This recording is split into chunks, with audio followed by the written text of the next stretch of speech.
Most people over 70 are told the same thing about weak legs. Just walk more. It sounds sensible, it sounds safe. But here is what nobody tells you.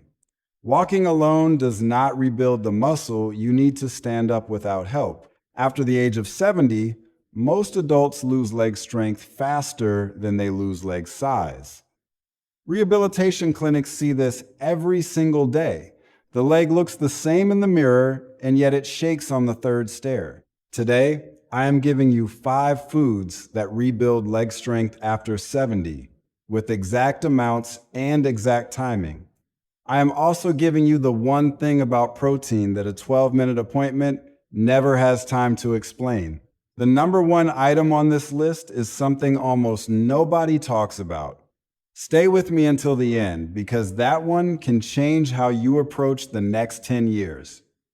Here is the problem with the way this normally gets handled. Your appointment is 12 minutes long. In those 12 minutes, your doctor has to check your blood pressure, review your medications, and answer whatever you came in for. Weak legs get one line at the very end. Try to stay active. Nobody has time to ask what you ate for breakfast. And breakfast, as you are about to see, is where most of this is decided. I am not here to sell you a supplement or scare you into a course. This channel exists to give you the science a 12-minute appointment never has time to cover. There is nothing to buy in this video. Every single thing on this list is sitting in an ordinary grocery store right now. This matters because leg strength is not about looking strong. It is about rising off a low toilet seat without a grab bar and getting out of a car in a parking lot without hauling on the door frame. When the legs go, the world gets smaller, one room at a time. Before we go further, tell me in the comments how old you are and what town you are watching from. I read them and they tell me exactly who I am talking to. Now here is the mechanism behind everything on this list. It is called anabolic resistance. In plain language, an older muscle has become hard of hearing. It still answers when protein knocks, but you have to knock a great deal louder than you did at 40. Think of your muscle as a house with an old doorbell. At 40, a light press brought somebody to the door. At 75, that same light press makes no sound at all inside the house. So the driver shrugs and the whole load of building material goes back on the truck. A small breakfast is a light press on a doorbell that nobody hears. Please do not skip this section. It is the key to everything that follows. If this is already making sense to you, tap the like button so more seniors can find it. That one tap is the entire price of this video. Number 5, canned sardines. Packed with the soft bones still in them. Not a fish oil capsule, not tuna. Sardines in the small flat tin. Sardines carry 2 things your legs cannot rebuild without. One is vitamin D. The other is the long-chain omega-3 fat found only in oily fish. Vitamin D is the wiring that lets your brain switch a muscle fiber on quickly. Omega-3 turns up the volume on the protein you eat, so the same meal builds more leg. Picture vitamin D as the wiring in that old house, and omega-3 as grease on a stiff hinge. Large clinical trials have consistently shown that older adults low in vitamin D have weaker legs and slower walking speed. Feeding studies in older adults show that omega-3 fats improve how muscle responds to a protein meal. Here's the protocol. 1 tin of sardines, about 100 grams, 2 times a week. Eat the soft bones, because that tin also carries roughly 300 milligrams of calcium. Mash them on whole grain toast with lemon and black pepper if the taste feels strong. Buy them in olive oil or water, not in a sweetened tomato sauce. The mistake is buying 1 tin, eating it cold, hating it, and quitting. Warm them in a dry pan for 2 minutes and the flavor changes completely. If sardines will never happen in your kitchen, canned pink salmon with the bones is the closest match. Same amount, twice a week. If you take a blood thinner such as warfarin, talk to your doctor before adding oily fish. If you have ever had a kidney stone, ask about the calcium before you eat the bones. And if a food gives you real stomach pain, stop. Pain is a stop sign, not a hurdle. Pair the sardines with a handful of leafy greens and a squeeze of lemon. The vitamin C helps you absorb the iron. The greens bring vitamin K, which steers calcium into your bones instead of into your arteries.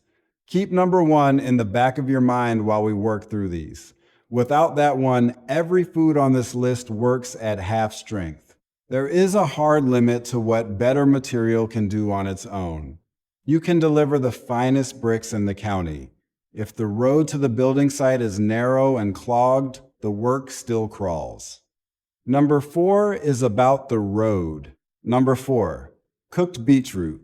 The plain red beets sold cooked in a jar or a vacuum pack, and the peppery salad leaves arugula and spinach for the very same reason. Beets are the richest common source of dietary nitrate. Your body turns that nitrate into nitric oxide. Nitric oxide tells the small blood vessels inside your thighs to open wider. Wider vessels mean more oxygen arriving with every step you take. Think of the circulation into your legs as the water main into an old house. Same pump, same pressure. Widen the pipe, and the upstairs tap finally runs. Researchers at the University of Exeter have studied dietary nitrate for years. Their work shows it improves muscle power and lowers the oxygen cost of walking. In older adults, that effect shows up within a few hours of the dose. The protocol is 1 cup of cooked beets, or half a cup of beet juice. Take it 2 to 3 hours before you walk or do your leg work. 3 days a week is enough to feel it. Do not boil beets and pour the water down the sink because the nitrate leaves with the water. Roast them, or simply buy them already cooked. If you dislike beets, 2 cups of raw arugula does a similar job. The common mistake is taking it right before you move, which is far too late.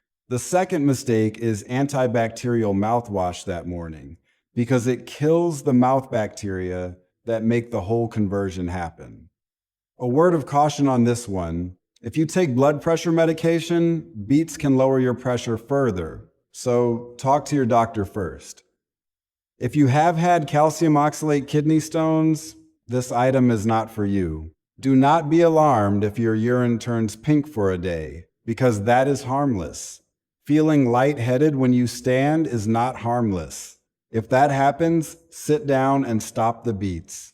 Pair the beets with your walk, never with your dinner. Beets 2 hours ahead, then 10 honest minutes of walking. That is the pairing that turns better blood flow into actual strength.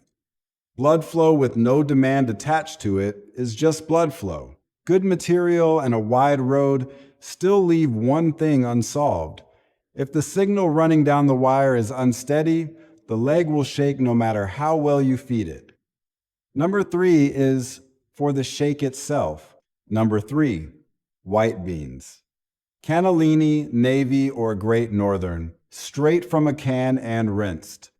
Beans are the best everyday source of 2 minerals your legs need for steadiness rather than size: potassium and magnesium. Every time a muscle fiber tightens and lets go, those 2 minerals move across the cell wall to make it happen cleanly.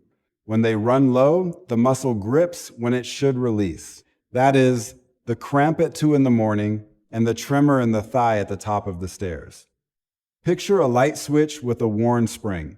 It still turns the light on, but it chatters instead of clicking. Beans put the spring back. Nutrition surveys consistently find that adults over 70 fall short on both potassium and magnesium. Large studies also link higher potassium intake with better preserved muscle in older adults. Here is the protocol: 3/4 of a cup of cooked white beans, 4 days a week. That is roughly 600 milligrams of potassium and about 80 milligrams of magnesium. It also brings 11 grams of protein you were probably not counting. Rinse canned beans for 30 seconds because that removes close to 40% of the sodium. If beans are new to you, start at a quarter cup and build to 3/4 over 3 weeks so the fiber does not cause gas. The mistake is starting with a full cup on day 1, feeling bloated, and quitting. This is the one item where a medical condition changes the answer. If you have chronic kidney disease, high potassium foods must be cleared with your doctor first. The same goes if you take a water pill such as spironolactone or a blood pressure medicine ending in pril or sardine. Do not add daily beans on your own if any of that describes you. And if you get sharp stomach pain rather than mild gas, stop and call your doctor. Pair your beans with the sardines from number 5 in the same bowl twice a week. Bean protein is low in one amino acid called methionine, and fish fills that gap exactly. Together, they make a more complete building block than either alone. And remember, number 1 decides whether your body uses any of it. Still, everything so far happens while you are awake. There are 8 hours every night when your legs are either repairing or quietly breaking down. Almost nobody manages that window. Number 2 is about those 8 hours. Number 2, cottage cheese, eaten 1 hour before bed. Plain, 4% or 2%, not the flavored cups. Cottage cheese is mostly casein, and casein is the slow protein. It curdles in your stomach and releases amino acids for about 7 hours instead of 2. That matters because overnight is the longest stretch you go without protein. An older body treats that long gap as permission to break muscle down for spare parts. Think of a wood stove. Fast protein is kindling, bright for 20 minutes, and then cold. Casein is the hardwood log you set on the fire at bedtime, so there are still coals at 6 in the morning. Researchers at Maastricht University have run a series of studies on protein before sleep. Their work shows it is digested overnight and used for muscle repair, provided the dose is large enough. The protocol is 1 cup of cottage cheese, about 225 grams, 60 to 90 minutes before sleep. That delivers roughly 25 to 30 grams of protein, and that is the dose that works. Half a cup is not a smaller win. It is no win at all, because it falls under the threshold. If cottage cheese is not for you, 1 1/4 cups of plain Greek yogurt gives the same dose. Add cinnamon and a few berries rather than honey. The mistake is eating it at dinner, which is too early, or eating it lying down, which invites reflux. A safety note on that last hour of the day. If you get reflux, stay upright for at least 60 minutes after you eat. If you take a water pill in the evening, this adds fluid, so ask your doctor about timing. If you are on a fluid restriction for heart failure, this cup must be counted. If it does not fit, ask about a solid alternative. Pair that cup with the simplest leg move there is, done earlier that evening. 10 slow sit-to-stands from a firm chair, feet flat, hands crossed on your chest. Stop immediately if anything sharp appears. Protein with no demand becomes storage. Protein after a demand becomes leg. So we have material, blood flow, a steady signal, and an overnight repair window. Every one of them still depends on a single meal that most people over 70 get badly wrong. That meal is number 1. Number 1, 30 grams of protein at breakfast. 2 eggs plus 1 cup of plain Greek yogurt, eaten before 10 in the morning. This is the one almost nobody talks about, and it is the one that decides whether the other 4 work at all. Here is what a normal day looks like after 70. Breakfast is toast and tea, maybe 8 grams of protein. Lunch is soup and half a sandwich, maybe 15. Then dinner arrives with 50 grams in one sitting. Add it up, and the day looks perfectly respectable on paper. But your muscle does not read the daily total. Your muscle reads one meal at a time, and it only begins building when a single meal crosses a threshold of roughly 25 to 30 grams. Below that line, the meal feeds you, but it builds nothing. Go back to the doorbell. 3 light presses that nobody inside the house hears, and then one enormous delivery at 9 at night when everyone is asleep. That is not a food problem. That is a timing problem. This is not a fringe idea. International expert groups on protein for older adults have recommended for over a decade that people past 65 eat more protein than the old standard and spread it across the day. European clinical nutrition guidelines say the same thing, and controlled trials consistently show that an even spread across 3 meals builds more muscle than the same total loaded into dinner. So here's the protocol, and this is the most important minute in this video. Every morning before 10 o'clock, you eat 30 grams of protein. 2 large eggs give you about 12. 1 cup of plain Greek yogurt gives you about 18 to 20. Together, you land at 30 or better, and you have crossed the line. If eggs are not your thing, 1 cup of cottage cheese with 1 ounce of walnuts gets you to the same place. If chewing is difficult, blend the yogurt with milk and half a banana and drink it. Do this 7 mornings a week, not 5, because there is no weekend for muscle. Then repeat the same 30-gram rule at lunch, so your day becomes 3 meals of 30 instead of 1 meal of 50. The most common mistake is counting the protein in bread, cereal, and vegetables, and telling yourself you got there. You did not. Count only the protein food itself. Now the safety part, because this item has real conditions attached to it. If you have chronic kidney disease, do not raise your protein on your own. That is a conversation with your doctor or a kidney dietitian, and they may set a specific number for you. If you take medication for diabetes, protein at breakfast can change your morning blood sugar. So test more often for the first week and tell your doctor what you are doing. If you have had gout, put the increase into dairy and eggs rather than red meat, because dairy actually lowers gout risk. 2 eggs a day is safe for the great majority of older adults, but if your own doctor has told you otherwise for your own history, follow your doctor. And if you feel unusually full or queasy, drop back to 20 grams and build up over a few weeks. Pair the breakfast with movement inside the same 2 hours. Eat your 30 grams, then do 10 sit-to-stands and a 5-minute walk. The protein is the material and the movement is the work order. A muscle only builds when it receives both. I told you at the start that number 1 could change how you approach the next 10 years, so let me tell you exactly why. Every other item on this list amplifies a signal. This one creates the signal in the first place. Fix your first meal, and the sardines, the beets, the beans, and the bedtime cup all go to work on a muscle that is finally listening. Ignore it, and you spend the next 10 years feeding a house with a doorbell nobody answers. Strength is not luck.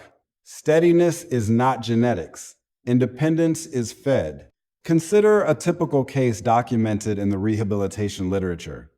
A 74-year-old woman is referred after 2 near falls in her own kitchen. She can still walk to the mailbox, but she cannot get out of a low armchair without rocking forward 3 times. On paper, her diet reads well: tea and toast in the morning, a small soup at noon, and a proper dinner with chicken. The change made was not dramatic. Breakfast became 2 eggs and a cup of Greek yogurt every morning before 9. White beans went into the soup at lunch, 3/4 of a cup, 4 days a week. Sardines, twice a week, and cooked beets before her Tuesday and Friday walks. A cup of cottage cheese an hour before bed, with 10 sit-to-stands from the dining chair earlier in the evening. For the first 3 weeks, nothing visible happened, and that is the stretch where most people quit. By week 6, She was rising out of the armchair on the first attempt. By week 12, her 30-second chair stand test, a standard clinic measure of leg strength, had gone from 8 repetitions to 13. Her weight never changed at all, and her legs stopped shaking on the stairs. Let us make this simple, because a list you remember beats a list you admire. Here are 5 steps, and every one of them has a number in it.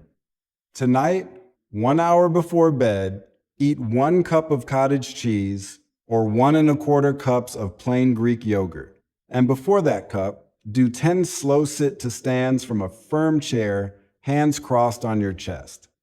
Tomorrow morning, eat 30 grams of protein before 10 o'clock. 2 eggs and 1 cup of plain Greek yogurt is the simplest version there is. Write the number 30 on a note and stick it to the coffee tin, because that note is what carries you through day 9.